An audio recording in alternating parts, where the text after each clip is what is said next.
All right, guys. So we are continuing on with our notes. This is day 4. It's the final day of the communication process.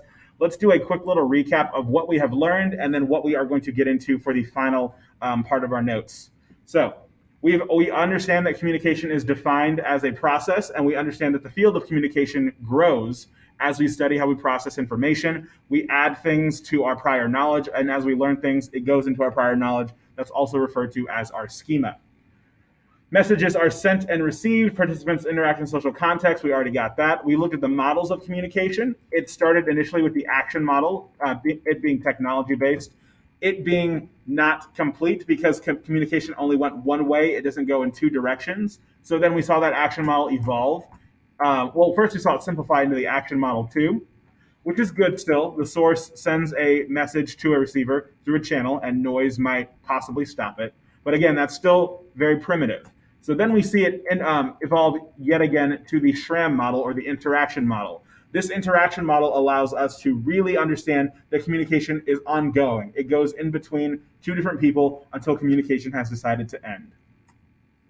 And from there, we talked about Berlow's SMCR model, the source message channel receiver. This one kind of sits off to the side from the other models because this one is still used.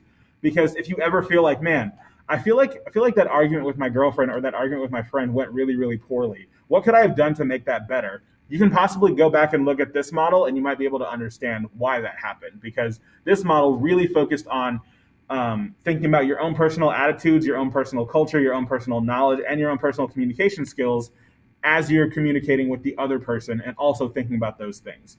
Ideally, you would want to always, you would want to think about this whenever you're having a conversation with someone that you think is important. Then we also talk about feedback. Feedback shows the quality of the communication. If it was good communication, then you have good feedback. If it was bad communication, you have bad feedback. We covered all of this over the week.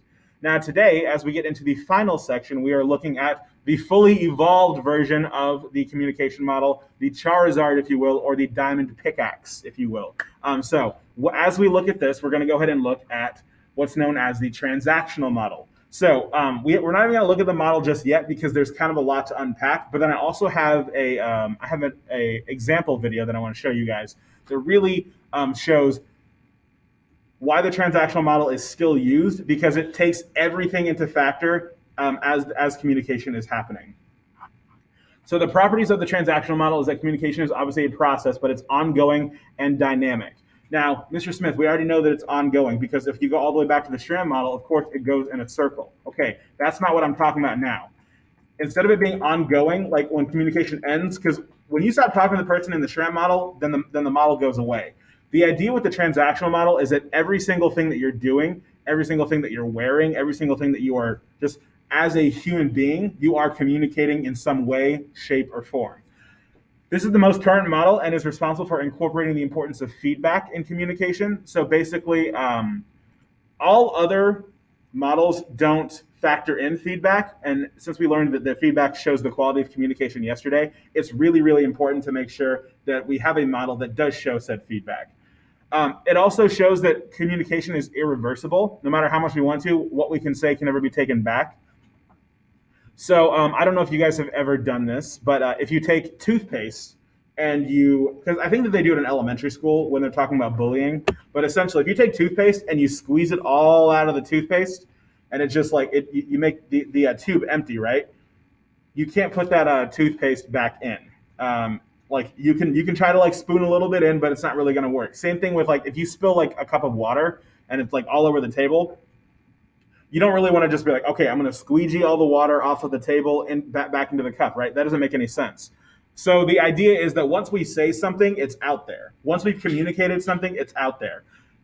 We cannot take it back. We can apologize for it, but we cannot take back our initial words. We cannot take back our initial thoughts.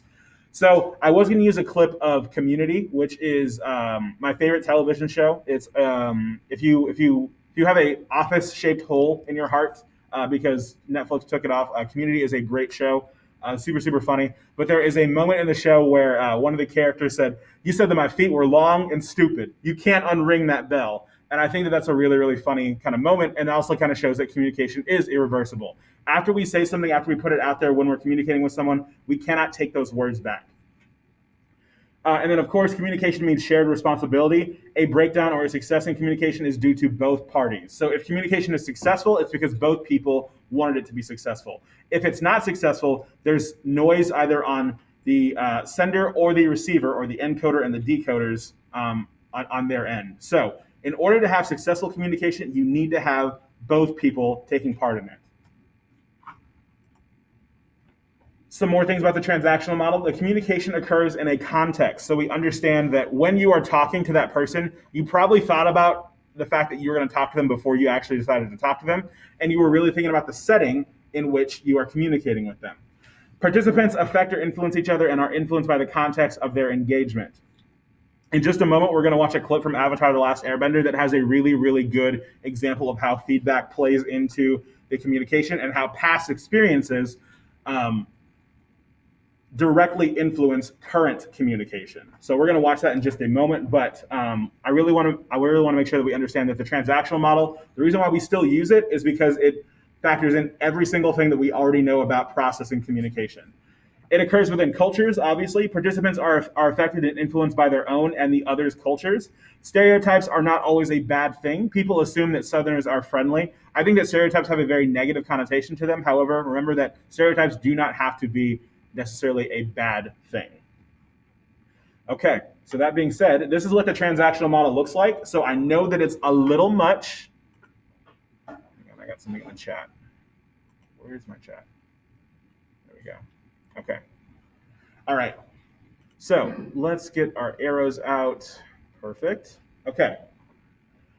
So the first thing that I want you guys to see is that there is a section that says prior to communication and after communication. So if you have a conversation with your friend, with your significant other, with your parents, you're thinking about what you're going to say before you say it. That's prior to communication. So you are pre-scripting is what that's called.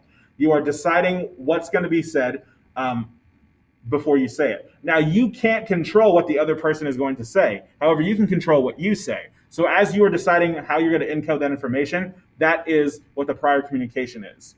Now, after that argument, after that conversation, after that communication, you're going to think about that conversation afterwards too. So this model actually factors in that as well. Now from here, you see that there is the source and the receiver, and then we have the channel, obviously, but it's all up here at the top. But then it also describes that all of this is an ongoing process, okay? So let's kind of get a little bit closer and really understand what they're saying. So first we have the source, and then they are sending the message. Now, of course, there's going to be noise that is going to try to stop that. And the noise can happen at any point in the communication process. Now, depending on what channel you decide to choose, as we talked about yesterday, channel is broken down into the 5 different senses. So you can either see the communication, hear the communication, smell it, taste it, or feel it. So then from there, as you are receiving the information, the person that's receiving it goes through the decoding process. So they either hear it or see it, they interpret it, they evaluate it, and then they respond, right?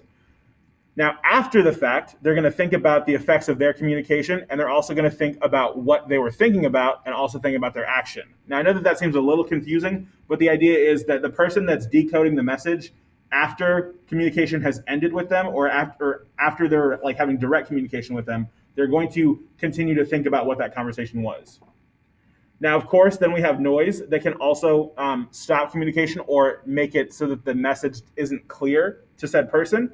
And then, of course, we have the feedback channel, which travels backwards all the way up to the source. So it goes back and forth. So here we see the person that initially sent the message has what's called feedback-induced adaptation. So that is you're responding to your receiver based on how they responded to your message. So the other models, like the Charmander and the Charmeleon, or the pickaxe, whether it's wood, stone, any of those, it does not factor in feedback. This is where the feedback portion is. The idea that when we hear something, we respond to it and we adapt to it. So that's the feedback-induced adaptation. Then, of course, we have the transmission of the message, the adoption of the message, the creation of the message, and then the encoding process. And then that just goes back and forth until we really understand everything that we can about the communication that was had. Now, of course, beforehand, we have the investigation process, thinking about what we're going to speak about, and then we actually have the actual conversation. So the most important thing to remember is that on this one, here, let me make the lines bigger. There we go. The actual conversation when you're talking to someone is within these lines. However, with the transactional model, it factors in the idea that we think about the communication before and afterwards as well. And as we're communicating with that person, we're thinking about their past experiences and we're also thinking about what we know about that person. So that being said, I'm going to go ahead and show a clip from Avatar: The Last Airbender, which I think that I've talked about it before. I truly think it is the most important cartoon that has come out in our generation. Um, I think it's really really good, and I love it, and I know that a lot of you guys like it as well because you were around that age when it was really popular, and it just got added to Netflix as well. But in this conversation, we're gonna see how the conversation shifts based off of how each person is responding. So that goes to show that the transactional model is way better at measuring all of this than the SRAM model or the action model by a large majority. All right, let's go ahead and watch. You're mine now.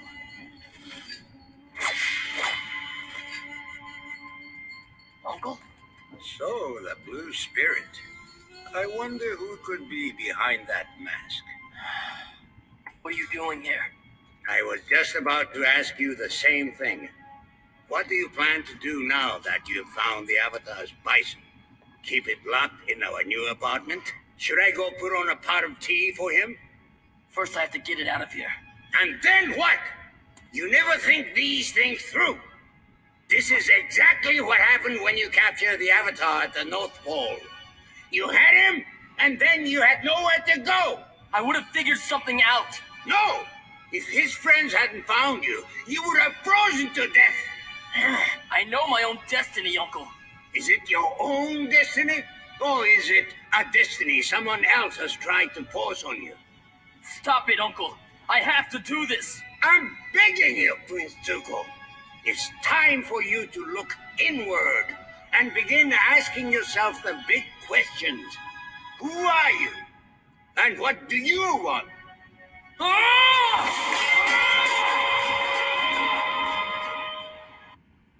Okay, so if we go back and actually look at that model, that conversation is from season 2 of the show. And so at this point, we had never seen. Okay, so if you've never seen the show before, the person with the scar on their face is Prince Zuko. He's like the bad guy of the show. And then the older person that's speaking to him is his uncle. We've never seen the uncle raise his voice at him at any point in the show up until this moment, which makes it such a memorable moment for anyone that watches the show. But it's also a huge deal because all of the things, all the conversations that they've had in the past, it has reached this boiling point of frustration with the uncle to his nephew because he's talking about how he never thinks things through. So prior to communication, the uncle was thinking about all of that, and he decided that he wanted to adapt to his feedback from his stubborn nephew, and that's why we have this really, really charged conversation between Zuko and his uncle. So that's kind of how the transactional model works, and I hope that that kind of makes sense. But we will talk more about this, obviously, throughout next week as well. And I really want to make sure that we understand the difference between all three of the models. But this is the gold standard, or I guess the diamond standard, for how communication is carried out. And I'm very, very sorry that we went almost 15 minutes over on time. But that being said, I think that's going to be the end of the notes.